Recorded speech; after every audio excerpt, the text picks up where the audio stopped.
혀 짧은 전도사의 성경 읽기. 사도행전 10장. 가이사랴에 고넬료라는 사람이 있었습니다. 그는 이탈리아 부대인 로마 군대의 백부장이었습니다. 고넬료는 경건한 사람이었습니다. 그와 그의 집에 사는 모든 사람이 하나님을 공경하고 경외하였습니다. 그는 가난한 사람들에게 아낌없이 돈을 주었고 늘 하나님께 기도했습니다. 어느 날 오후 3시쯤 고넬료는 환상을 보았습니다. 그는 환상 속에서 하나님의 천사가 다가와 고넬료야 라고 부르는 소리를 똑똑히 들었습니다. 고넬료는 두려움 속에서 천사를 쳐다보았습니다. 고넬료는 주님, 무슨 일이십니까? 라고 물었습니다. 천사가 대답했습니다. 하나님께서 내 기도를 들으셨다. 내가 가난한 사람들을 도운 것을 보셨으며 너를 기억하셨다. 지금 사람을 욥바로 보내어 베드로라고 하는 시몬을 모셔오너라. 그는 가죽 제품을 만드는 시몬이라는 사람의 집에 묵고 있는데 시몬의 집은 바닷가에 있다. 자기에게 말하던 천사가 떠나가자 고넬료는 하인 2사람과 자기 부하 중에서 경건한 군인 1사람을 불렀습니다. 고넬료는 그들에게 모든 일을 이야기해 준 뒤에 그들을 욥바로 보냈습니다. 이튿날 낮 12시쯤 고넬료가 보낸 사람들이 욥바 근처에 이르렀을 때에 베드로는 기도하러 지붕으로 올라가 있었습니다. 베드로는 배가 고파 무엇이라도 좀 먹었으면 하던 참이었습니다. 사람들이 음식을 준비하고 있던 중에 베드로는 환상을 보았습니다. 베드로는 하늘이 열리고 큰 보자기 같은 것이 내 모퉁이가 묶여 땅으로 내려오는 것을 보았습니다. 그 안에는 갖가지 4발 달린 짐승들과 땅에 기어다니는 파충류와 날 짐승들이 들어 있었습니다. 그때 베드로에게 음성이 들려왔습니다. 베드로야, 일어나 그것들을 잡아먹어라. 이에 대해 베드로는 주님, 그렇게는 못하겠습니다. 저는 속되거나 부정한 것을 지금까지 먹은 적이 없습니다. 라고 대답했습니다. 2번째로 음성이 들려왔습니다. 하나님께서 깨끗하게 하신 것을 속된 것이다 라고 하지 마라. 이런 일이 3번 있은 뒤에 보자기는 즉시 하늘로 올라갔습니다. 자기가 본 환상이 무슨 뜻일까 하고 베드로가 곰곰이 생각하고 있을 때 고넬료가 보낸 사람들이 시몬의 집을 찾아와 문 앞에 서 있었습니다. 그들은 문 밖에서 베드로라는 시몬이 여기 계십니까? 라고 소리쳐 물었습니다. 베드로가 아직 그 환상에 대해 생각하고 있는데 성령이 베드로에게 말씀하셨습니다. 시몬아, 3사람이 너를 찾고 있다. 일어나 내려가거라.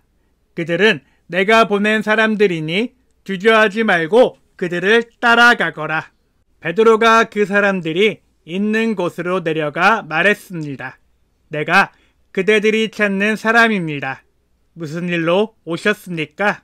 그 사람들이 이렇게 대답했습니다. 저희는 고넬료라는 로마 백부장이 보낸 사람들입니다. 고넬료는 의로운 사람이며 하나님을 경외하는 사람입니다. 그는 모든 유대인들에게도 존경을 받는 사람입니다. 한 거룩한 천사가 고넬료에게 당신을 집으로 모셔다가 당신이 하시는 말씀을 들으라고 분부하셨습니다. 그러자 베드로는 그들을 집 안으로 불러들여 묻게 했습니다. 이튿날 베드로는 자리에서 일어나 그들과 함께 고넬료의 집을 향해 출발하였습니다. 욥바에서 온 형제 몇 명도 베드로를 따라갔습니다. 그들은 다음날 가이사랴에 도착했습니다. 고넬료는 친척과 친구들을 불러놓고 베드로를 기다리고 있었습니다. 베드로가 안으로 들어가자 고넬료가 그를 맞이했습니다. 그는 베드로의 발 앞에 엎드려 절했습니다. 베드로가 그를 일으켜 세우며 일어나십시오. 나도 사람일 뿐입니다. 라고 말했습니다. 베드로가 고넬료와 말하면서 집 안으로 들어가 보니 사람들이 많이 모여 있었습니다. 이들을 향해 베드로가 말했습니다. 여러분도 잘 아시겠지만 유대인이 이방 사람을 사귀거나 그의 집에 찾아가는 것은 유대법에 어긋나는 일입니다만 하나님께서는 저에게 어떤 사람도 속되거나 부정하다고 해서는 안 된다는 것을 보여주셨습니다. 그래서 여러분이 저를 불렀을 때 이의를 제기하지 않고 따라온 것입니다. 자, 무슨 일로 저를 부르셨는지 말씀해 주십시오. 고넬료가 말했습니다. 4일 전 이맘때쯤, 그러니까 오후 3시쯤에 집에서 기도하고 있는데 갑자기 눈부신 옷을 입은 사람이 제 앞에 서 계셨습니다. 그는 고넬료야, 하나님께서 내 기도를 들으셨고 내가 가난한 사람들을 도운 것을 하나님께서 보시고 너를 기억하셨다. 지금 사람을 요바로 보내어 베드로라고 하는 시몬을 모셔오너라. 그는 가죽 제품을 만드는 시몬이라는 사람의 집에 묵고 있으며 시몬의 집은 바닷가에 있다 라고 말씀하셨습니다. 그래서 나는 곧 당신에게 사람을 보냈습니다. 그런데 이렇게 와주셨으니 참 잘하셨습니다. 이제 우리 모든 사람은 주님께서 당신에게 하라고 명령하신 모든 말씀을 들으려고 하나님 앞에 모였습니다. 베드로가 입을 열어 말했습니다. 나는 참으로 하나님께서는 사람을 외모로 차별하지 않는 분이시라는 것을 깨달았습니다. 하나님께서는 어느 나라 사람이든지 하나님을 경외하고 의로운 일을 하는 사람을 받아주십니다. 하나님께서는 이스라엘 백성에게 말씀을 보내시고 예수 그리스도를 통해서 평화의 복음을 선포하셨습니다. 예수님은 모든 백성의 주님이십니다.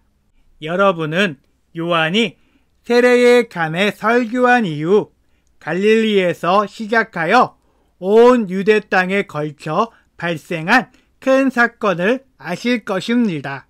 하나님께서는 나사렛 사람인 예수님에게 성령과 능력으로 기름 부으셨습니다. 그분은 두루 다니시면서 선한 일을 하셨고 귀신에 사로잡힌 사람들을 고쳐주셨습니다. 이는 하나님께서 예수님과 함께 계셨기 때문입니다.